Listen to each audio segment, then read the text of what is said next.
This video will demonstrate the recommended installation and setup. The brewer must be disconnected from the power source throughout the setup, except when specified. Remove the shipping cap from the fitting at the rear of the brewer. Securely attach the provided fitting assembly to the water fitting. Attach main water line to the male flare fitting.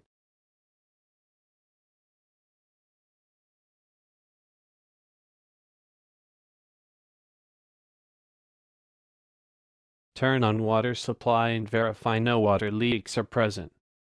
Connect the brewer to the power source.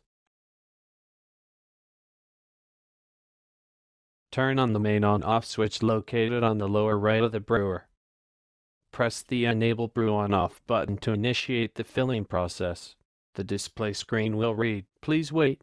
Tank filling until tank is filled with water.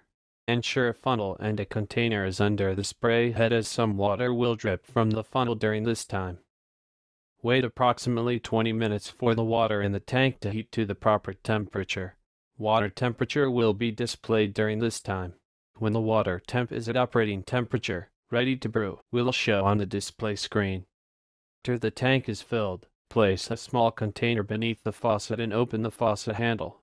Release it when you hear the tank start to refill. The brewer is now ready for brewing.